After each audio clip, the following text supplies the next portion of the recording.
আমাদের দেশে লিগাল অ্যাকশনে ভালো কিছু হয় না, চারিদিকে শুধু ইললিগাল অ্যাকশনই চলে। নাহলে তোমরাই বলো না, সঞ্জয় রায় যে তিলোত্তমার ধর্ষণ খুন মামলায় জড়িত, তাকে আমৃত্যু কারাদণ্ড দেওয়া হয়েছে প্রেসিডেন্সি জেলে। ভাই আমরা সবাই আশা করেছিলাম যে সঞ্জয় রায়ের যেন ফাঁসি দেওয়া হয়, তাকে ফাঁসি দেওয়া হলো না ভাই, তাকে আমৃত্যু কারাদণ্ড দেওয়া হলো। মানে লোকটা তো বেঁচে তো রইলো। সঞ্জয় রায় আরজি করে ধর্ষণ খুনে সাজাপ্রাপ্ত, তাকে যাবজ্জীবন সাজা শুনিয়েছে শিয়ালদা কোর্ট। আমৃত্যু তাকে জেলেই কাটাতে হবে।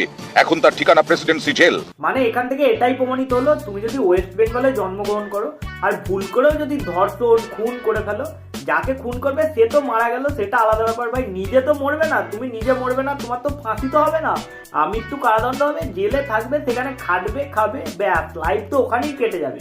বালের বিচার ব্যবস্থা লেওড়া, যে ধর্ষক তার যেখানে ফাঁসি হয় না, আমরা সেই রাজ্যে বাস করছি।